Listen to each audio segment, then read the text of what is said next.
तो पश्चिम बंगाल के मालदा, मुर्शिदाबाद, नदिया जिलों से लगातार चौंका देने वाली खबरें सामने आ रही हैं। आज एक एक जानकारी आप तक हम पहुंचाएंगे। यहां हिंदू समुदाय के परिवारों को संगठित तरीके से निशाना बनाया जा रहा है और ये चरणबद्ध हो रहा है। हालात इतने भयावह हैं कि कई हिंदू परिवार अपने पुश्तैनी घरों को छोड़ने पर मजबूर हैं। पलायन हो रहा है, जगह जगह मंदिरों को खंडित किया जा रहा है, बहन बेटियों की अस्मिता पर हमले हो रहे हैं और घरों को आग के हवाले किया जा रहा है। स्थानीय लोगों के अनुसार यह घटनाएं किसी संयोग का नतीजा नहीं बल्कि एक सुनियोजित साजिश है जिसका प्रत्यक्ष प्रमाण दिखाई दे रहा है। मकसद है हिंदुओं को डराकर उनका पलायन करा दिया जाए, उनको पलायन के लिए मजबूर किया जाए, जो हो भी रहा है। प्रशासन की भूमिका पर सवाल खड़े हो रहे हैं। जहां पीड़ितों की आवाज दबाई जा रही है और आरोपियों को संरक्षण लगातार दिया जा रहा है, सरकारें चुप है। मुख्यमंत्री ने मौन समर्थन एक तरीके से दे रखा है। यह केवल एक राज्य का मुद्दा नहीं, ये पूरे देश के हिंदुओं के आत्मसम्मान का प्रश्न बन चुका है कि हम अपने ही देश में शरणार्थी बनकर रह गए हैं क्या। और अब वक्त आ गया है कि राष्ट्र एकजुट हो और इस जिहादी आतंक के खिलाफ हम आवाज उठाएं। वहीं सुदर्शन न्यूज के प्रधान संपादक श्री सुरेश चौहान जी ने बंगाल के राज्यपाल वी आनंद बोस से भी इस बाबत मुलाकात की। राज्य में हिंदुओं पर हो रहे हमलों पर चिंता उन्होंने जताई थी। उन्होंने कहा, तस्वीर में हम आपको दिखा रहे हैं, उन्होंने कहा कि सुदर्शन न्यूज पीड़ित हिंदुओं की हमेशा आवाज उठाता रहता है, लेकिन जब उनसे बातचीत हुई तो डॉक्टर सुरेश चौहान ने कहा कि सुदर्शन न्यूज जो है वो पीड़ित हिंदुओं के साथ हमेशा खड़ा था और खड़ा रहेगा। सवाल कई है कि क्या बंगाल बन रहा है क्या अगला कश्मीर? ये अपने आप में बड़ा सवाल है। बंगाल में दर दर की ठोकरें खाने को हिंदू मजबूर क्यों हैं? यह अपने आप में एक बड़ा प्रश्न यहां पर खड़ा हो गया है। हिंदुओं को बेदखल करने की यह खुली साजिश दिखाई दे रही है प्रत्यक्ष प्रमाण के तौर पर। यह अपने आप में समझने वाली बात हो जाती है कि जहां जहां पर जिहादी बहुसंख्यक होते हैं वहां पर हिंदुओं को पलायन करना पड़ जाता है। बीएसएफ की तैनाती वहां पर कर दी गई है, यह समझने वाली बात है। आज बीएसएफ की सुरक्षा के साए में हिंदू वहां पर जीने को मजबूर है, स्कूलों में शरण ले रहा है। इस प्रकार की तमाम चीजें सामने आ रही है। जिहादी मंदिरों को जला रहे, हिंदुओं को संगठित तरीके से परेशान कर रहे हैं, बहन बेटियों की अस्मिता के साथ खेल रहे हैं, मूर्तियां तोड़ी जा रही हैं। सवाल कई गंभीर हैं और इसी गंभीर विषय पर आज हम बात करेंगे।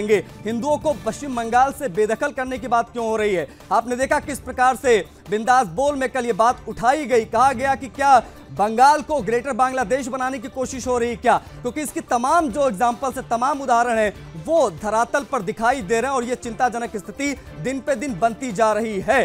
जो तमाम मानवाधिकार के ठेकेदार हैं वो चुप हैं, एक शब्द कोई कुछ नहीं बोल रहा है। लेकिन पश्चिम बंगाल के मुर्शिदाबाद से लेकर तमाम जगहों पर जिस प्रकार की चीजें हो रही हैं वो हैरान कर देती हैं।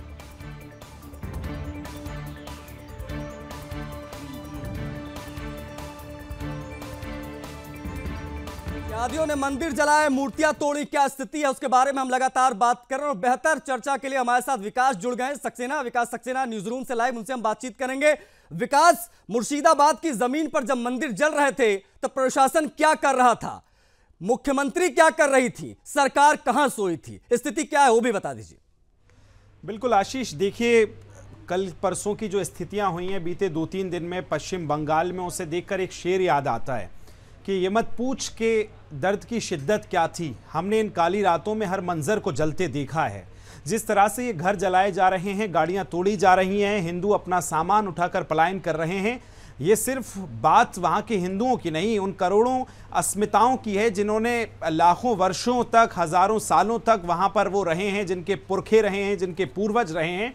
और आज स्थितियाँ ये हैं कि उसी हिंदुस्तान के बंगाल में, आज बंगाल के कलकत्ता की हुगली नदी में जितना पानी नहीं है, उससे ज़्यादा सियासत, उससे ज़्यादा डर का माहौल पश्चिम बंगाल में हिंदुओं को नज़र आता है। और सबसे बड़ी बात आशीष आपने सही कही कि जब सियासत और शासन प्रशासन पर जो लोग बैठे होते हैं और कहते हैं कि जो नेतृत्व करता होता है वो अगर इतनी बड़ी खबर के बाद चुप हो जाए, वो नजर पल्ला झाड़ ले इन खबरों से, तो वाकई ये खबरें बड़ी हो जाती हैं। पिछले 2 दिनों में बंगाल में विकास, क्या बंगाल में हिंदू होना गुनाह हो गया है क्या हम अपने ही देश में शरणार्थी बनकर रहे हैं क्या? विकास, ये अपने आप में समझा दीजिए। जो स्थिति बन रही है उसको देखकर ऐसा ही लग रहा है कि हमें अपने ही देश में शरणार्थी बनना पड़ेगा।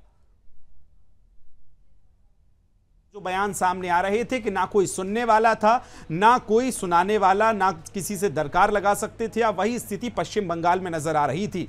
और अब जो स्थितियां बनती नजर आ रही हैं, कल हमने महिलाओं की बाइट सुनी, वहां की महिलाएं कह रही हैं कि बिल्कुल विकास, और देखिए ये तस्वीरें भी साथ साथ में दिखाना बड़ा जरूरी हो जाता है। वहां पर पूरा का पूरा एरिया, तमाम जिले ऐसे हैं जिसको जो छावनी में तब्दील कर दिया गया। हिंसा के बाद पुलिस बल तैनात है। स्थिति आप देख सकते हैं। ये सुनसान जो पड़ी गलियां हैं वो बताने के लिए काफी है कि क्या डर का माहौल इन जिहादियों ने, इन कट्टरपंथियों ने वहां पर माहौल बना दिया है। हिंसा के बाद पुलिस तैनात है, बीएसएफ की तमाम टुकड़ियों को तैनात किया गया है। कुल जमा यही है कि बंगाल में हिंदू दर दर की ठोकरें खाने को मजबूर है। हिंदुओं को बेदखल करने की ये साजिश हो रही है। जिहादियों ने किस प्रकार से मंदिर जलाए वो आप समझ सकते हैं। साथ साथ में हर एक जानकारी, सवाल यही है, क्या बंगाल को अगला कश्मीर बनाने की कोशिश हो रही है? क्या बंगाल में आज हिंदू पलायन को मजबूर क्यों हो गया है? इस प्रकार की तमाम चीजें निकलकर सामने आ रही है। अलग अलग जगहों की हमने तस्वीरें भी आपको दिखाई और बताया कि आखिर किस प्रकार से ये सुनियोजित साजिश दिखाई दे रही है। वक्फ संशोधन एक्ट की आड़ में हिंदुओं को टारगेट किया जाना, ये कहां तक सही है? मानवाधिकार को तमाम ठेकेदार कहां हैं जो तमाम बड़ी बड़ी बातें करते हैं? आज जब हिंदुओं को पलायन करना पड़ रहा है तो ये अपने आप में बेहद महत्वपूर्ण यहां पर हो जाता है। हमारे साथ संगीता झा भी कनेक्ट हो गई, उनसे हम बातचीत करेंगे। संगीता, ये जो स्थिति इससे हम लगातार बात कर रहे हैं, लेकिन सवाल अब यहां पर यह विकट रूप से खड़ा हो गया है कि क्या बंगाल में हिंदू होना गुनाह बन गया है? क्या हम अपने ही देश में शरणार्थियों का जीवन जिएंगे? क्या प्रशासन कहां है, सरकार कहां छिपी बैठी है? देखिए आशीष, मैं आपको बता दूं कि मैं उसी जमीन पर खड़ी हूं जहां पर देखिए हिंदू होना जो है, जैसा कि आप कह रहे हैं, गुनाह हो गया है। वैसी ही तस्वीरें निकलकर सामने आ रही है।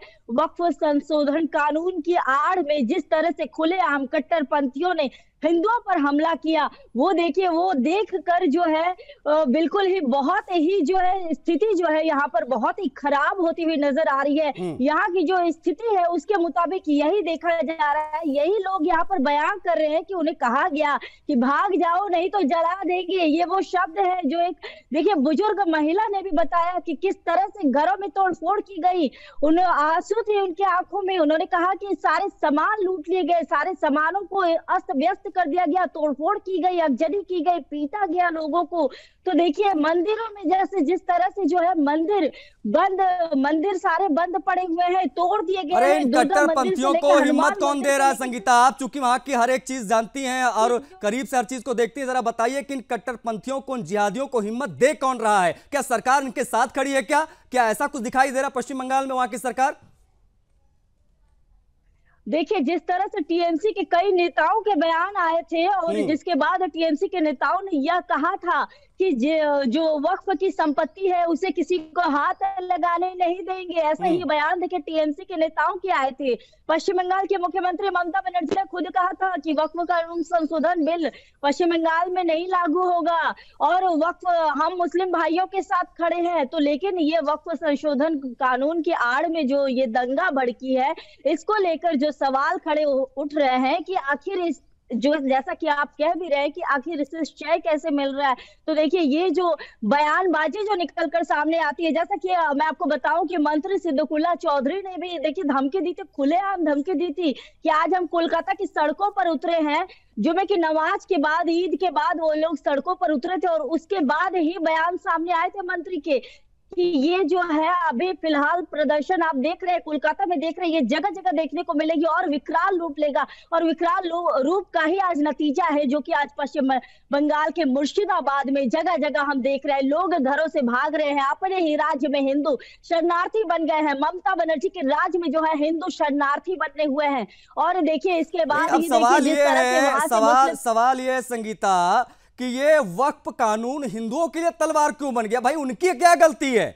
उनको क्यों टारगेट किया जा रहा है? क्या एक माहौल सेट किया जा रहा है कि आज हम तमाम तरीके से, हम तो हिंदुओं को मारते ही थे, अब तो एक बढ़िया हथियार मिल गया है, वक्फ कानून का एक बढ़िया हथियार मिल गया है और अब हम उसका इस्तेमाल करेंगे और वो तलवार बनकर लटका हुआ हिंदुओं के गले पर। उनकी क्या गलती है? ये समझने वाली बात है यहां पर।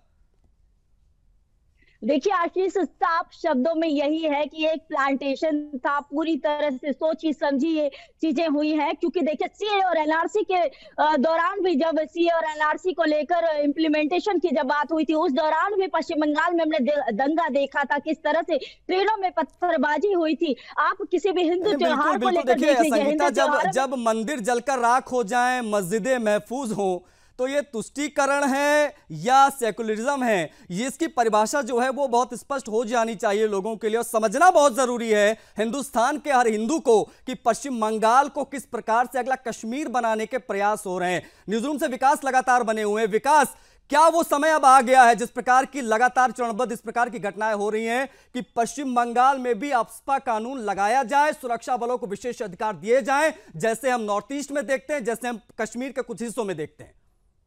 बिल्कुल आशीष, देखिए आपने तुष्टीकरण का भी जिक्र किया, और तुष्टीकरण की अगर हम बात करें तो सियासत में बड़ा क्लियर होता है। कहते हैं कि सियासत में बीच का फलसफा नहीं होता, या तो होता है या नहीं होता। इन बीतते सालों में जिस तरह से क्रमबद्ध तरीके से, चरणबद्ध तरीके से पश्चिम बंगाल में हिंदुओं के साथ जो चीजें हुई हैं, कोई भी विरोध प्रदर्शन हो, आखिरकार उसका अंत हिंदुओं पर या तो हिंदुओं के घरों पर हमले से होता है।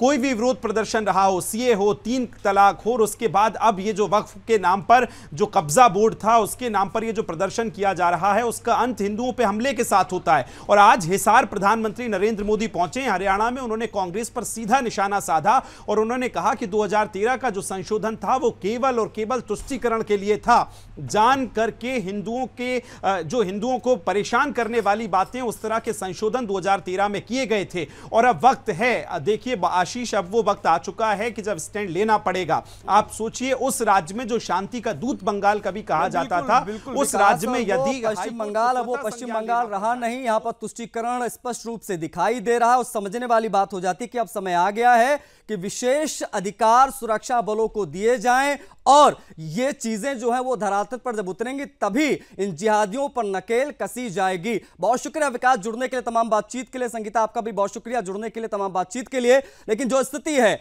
वो आप देख सकते हैं, इस प्रकार का सेकुलरिज्म नहीं चाहिए, ये समझ लीजिए आप सब लोग। इस प्रकार के तुष्टीकरण जो पश्चिम बंगाल में हो रहे हैं, ये अपने आप में बताने के लिए काफी है कि किस प्रकार से सरकार अपने वोट बैंक की पॉलिटिक्स के लिए इन जिहादियों को अपना मौन समर्थन दे रही है। 400 परिवारों का उजड़ जाना, हिंदुओं के घर में घुसकर उनकी हत्या कर देना, इस प्रकार की स्थिति तो इस वक्त पश्चिम बंगाल में बनी हुई है।